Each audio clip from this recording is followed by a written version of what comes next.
Number 89909091 survey నెంబర్లోని Visakha steel plant భూసేకరణ విభాగం నుంచి 1981-82-85 సంవత్సరంలో కేంద్ర రాష్ట్ర ప్రభుత్వ నిధులతోని పరమాకాందీశికుల పునరావాస సహాయార్థం 469 ఇల్లులు నిర్మాణం కోసం 107 గజాలు చొప్పున అక్కడ భూసేకరణ చేయడం జరిగింది. ఈరోజు ఆ యొక్క స్థలాల్లోనే 213 క్వార్టర్స్లు మాత్రమే నిర్మించారు. మిగతాది టీడీపీ మాజీ కార్పొరేటర్ సహాయంతో కబ్జాలు అక్కడ జరుగుతున్నాయి. 2 అంతస్తుల భవనాలు కూడా నిర్మించుకున్నారు. తహసీల్దార్ గారు కలిగంటార ఎల్పిసి ఎలాగిచ్చారు, 250 లక్షల రూపాయలు రుణాలు ఎలాగిచ్చారు, ఇవన్నీ కూడా ఫ్రాడే, బినామీలు. అక్కడ యాక్చువల్లీ ఆపరేషన్ చేసుకున్న వాళ్ళకి స్థలాలే లేవు. నిర్వాసితులు ఎప్పుడో వాళ్ళ యొక్క టైం ముగిసిపోయింది. 6 నెలలలోపు నిర్మాణం చేయాలనే పట్టా కనుక అతని నిబంధనలు ఉన్నా తహసీల్దార్ కరిగంటాడ పార్వతీశ్వరరావు గారికి అన్నీ తెలిసినా ఆయన పట్టించుకోవటం లేదు. మా ఫిర్యాదులు పక్కన పెడుతున్నారు. అక్రమదారులతో కుమ్ముకాయ వారికే సహాయం చేస్తున్నారు. ఈరోజు ఆయనతో అదే ఆర్గ్యుమెంట్ కూడా అయింది. ప్రెస్ వాళ్ళు అందరూ కూడా అక్కడ విన్నారు. మా దగ్గర అన్ని రికార్డులు ఉన్నాయి. మా కేంద్ర సంఘం పియు చలం దగ్గర మాస్టర్ కాపీ ఉంది. అవన్నీ కూడా ఆయనకి అక్షరాల్లో చూపించాం.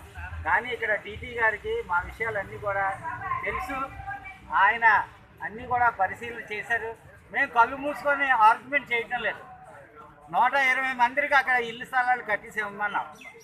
కేంద్ర సంఘం తరఫున 400 మందికి మేము ఇల్లు స్థలాలు ఇవ్వమన్నాం. దగ్గర అక్కడ 1000 కడపలు అవుతాయండి. ఇది అందరూ కూడా మమ్మల్ని నమ్ముకొని ఉన్నారు. పరమాకాందీశికులకి ఇవ్వాలి, వాళ్ళ సంతతి చెందిన వాళ్ళకి ఇవ్వాలి. వాళ్ళు అందరూ కూడా ఇల్లు లేని వాళ్ళు అయి ఉన్నారు. నిజమైన లబ్ధిదారులు మాకు సాయం చేయమని అడుగుతున్నాం. మాకు సాయం చేయకుండా 2 అంతస్తుల భవనాలు కట్టుకోవడానికి సాయం చేస్తున్నారంటే భారత ప్రజాస్వామ్యం ఎంతవరకు ఉందో అర్థం చేసుకోవాలి. మా రికార్డులన్నీ కూడా ప్రెస్ వారికి ఇచ్చాము. అన్నీ కూడా మాకు చూపించారు. మా రికార్డులన్నీ కూడా క్లియర్గా ఉంది. తహసీల్దార్ మీద ఎన్నో ఆరోపణలు ఉన్నాయి. సిబిఐ ఎంక్వైరీ పెట్టమన్నారు. పత్రికల్లో కూడా వచ్చాయి. నా పేరు బోర వేణుగోపాల్ గౌతమ్, అధ్యక్షులు వర్మ కాలనీ. అక్కడ స్టీల్ ప్లాంట్లో ఉద్యోగం చేస్తున్న బొడ్డు సత్యారావు, ఆయన స్టీల్ ప్లాంట్ ఉద్యోగి, నడుపూరులోనే స్థలం అమ్ముకొని వర్మ కాలనీ అడుగెత్తి వాళ్ళ కుమార్తె ఇద్దరు, ఉమా తర్వాత ఇంకో ఎంపీరు, ఇద్దరు కలిపి 200 సంతో బుంతో 296 జీవో ప్రకారంగా భూమి లేదు, ఇల్లు లేదు. ఏ విధంగా జూలై 27వ తారీఖున పట్టా ఇచ్చారు.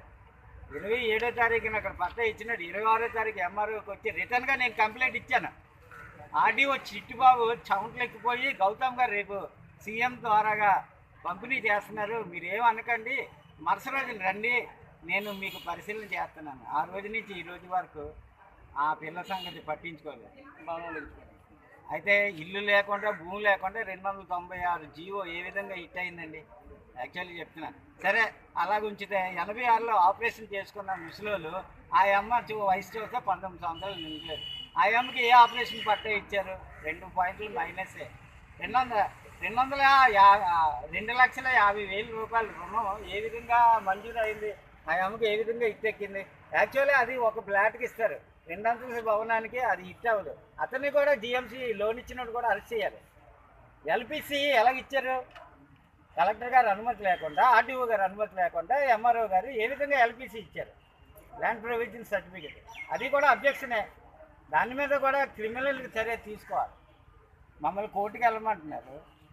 కోర్టుకి వెళ్తే వీళ్ళెందుకు? మొత్తం కోర్టుకి వెళ్ళే వచ్చింది. యాక్చువల్లీ 36 మంది కోర్టుకి వెళ్ళి వాళ్ళు జడ్జిమెంట్ కాపీ ఏమిచ్చారు? మీకు సంబంధం లేదు, మీ కలెక్టర్నే కోర్టు, ఇక్కడ ఉన్న వాళ్ళంతా బినామీలు అని కోర్టు డైరెక్షన్ ఇచ్చింది, జడ్జిమెంట్ ఇచ్చింది.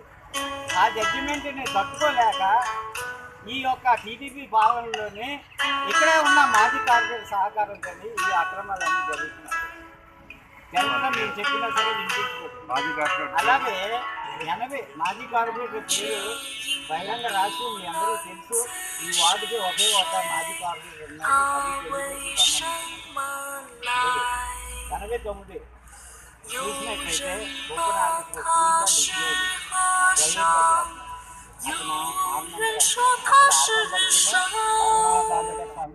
ఏమీ లేదు. ఆయన ఒక బిల్డింగ్ కట్టించారు. పక్కన మేమేదో వర్మ కాంతిశుకులం ఆఫీస్ కడదామని ప్రయత్నాలు చేస్తుంటే దాన్ని అడ్డుకున్నాం. అంటే బలహీనలు అడ్డుకుంటారు, బలవంతుని వదిలేస్తారా? ఈ టీడీపీ మాజీ కార్పొరేటర్ ఇంకో ఎత్తేసారు. ఎమ్మెల్యే నా చేతిలో ఉన్నాడు, ఎమ్మెల్యే గారి సహకారంతో నేను ఇవన్నీ చేస్తున్నాను. యాక్చువల్లీ ఎమ్మెల్యే గారు నేను కలిస్తే నాకు దానికి ఎటువంటి సంబంధం లేదని. ఆ పిల్ల కూడా ఎమ్మెల్యే గారికి కంప్లైంట్ ఇస్తే అక్రమం కట్టిన పిల్ల. ఆ పిల్లకి అన్నారు, అమ్మ నీ దగ్గర డాక్యుమెంట్స్ ఒరిజినల్ ఉందా తీసిరా, లేకపోతే పక్క పోవను. 120 ఇల్లులు శాంక్షన్ చేస్తాం మీకు అన్నారు. ఈవేళ మేము ఆఫీస్కి వెళ్ళాం, ఆయన క్యాంప్లో ఉన్నారు. రేపు ఆయన వస్తారు, రేపు మేము కలిసి ఆయన కూడా ఒక మెమోరాండం ఇచ్చి తాడో పేడో తెలుసుకుంటాం. ఇంకోటి మీడియా ద్వారాగా చేస్తే చేయని, లేకపోతే జూన్ మొదటి వారంలోనే నేను మా వాళ్ళని అందరిని కూడా పిలిచి ఇక్కడే రిలే నియోజక సంవత్సరం ఉంది, 2 సంవత్సరాలు 6 నెలలు ఇక్కడే కూర్చుంటాం. తొలగించిన దాకా మేము కదిలేదు లేదు. ఈరోజు కూడా మేము ఆ స్పాట్కి వెళ్తాం. అవసరమైతే మేము దాడులు చేయగలం, గుణపంతో పొడి చేయగలం. కానీ భారత రాజ్యాంగాన్ని, మా బాబాసాహెబ్ అంబేద్కర్ రాసిన రాజ్యాంగాన్ని మేము గౌరవించి ఈ దేశస్తులు మేము ఈ 1964లో వచ్చి 30 సంవత్సరాలు ఇక్కడే నివసించాం. మా కాలనీ ఇచ్చి 32 సంవత్సరాలు అయింది. ఏంటి ఈ విధంగా చేస్తున్నారు? మీడియా వారు మీరు మాకు సహాయం చేయాలని ఈ సందర్భం కోరుతూ ఇప్పుడు మాటూరు శ్రీనివాసరావు దళిత సీనియర్ నాయకులు మా కాలనీ సభ్యులు మాట్లాడారు.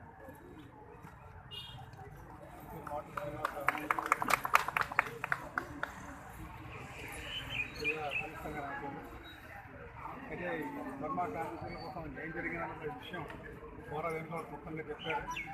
ఎప్పటి నుంచో పోరాడుతున్నారు, కానీ వారికి న్యాయం జరగట్లేదు. సర్వే నెంబర్ 89, 90, 91లో సుమారు 13 ఎకరాల 80 సెంట్ల భూమి కబ్జా చేశారు.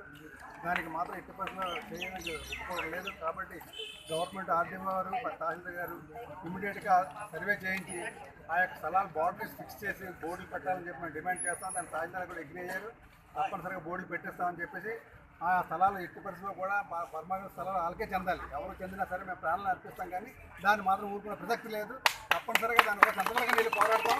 ఎమ్మెల్యే గారి సహకారం కూడా తీసుకుంటాం. వారి పేరు చెప్పిన కొంతమంది లబ్ధిదారులు మరి చేస్తున్న తప్ప. నిజంగా ఎమ్మెల్యే గారు ఎటువంటి విషయాలు లేవు. ఆయన సిన్సియర్గా పోరాడే వ్యక్తి అయినా ఎటువంటి అన్యాయం ఒప్పుకోరు. కాబట్టి ఆయన దృష్టి తీసుకెళ్తున్నాం. అవసరమైతే ఆర్డీఓ దగ్గరికి వెళ్ళి కలెక్టర్ గారి దృష్టి కూడా తీసుకెళ్ళి ఈ విషయం మీద వాళ్ళకి న్యాయం జరిగినంత వరకు ఆ 13 ఎకరాల 80 సెంట్లు కూడా బొమ్మలు చెందేంత వరకు కూడా మా పోరాటం ఆగదు. అవసరం చేసి రోజు కూడా సక్సెస్ అయ్యేంత వరకు కూడా మేము పోరాడదని చెప్పి తెలియజేస్తూ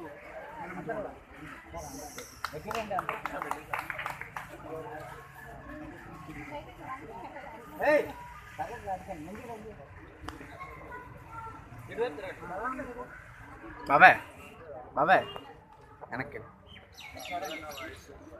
భూ కబ్జాదారులపై భూ కబ్జాదారులపై ఇల్లు పట్టాలు హౌసింగ్ స్కీమ్ శాంక్షన్ చేయాలి. హౌసింగ్ స్కీమ్ శాంక్షన్ చేయాలి. షేడ్ పడిపోతుంది కదా, ఏది రాట్లేదు.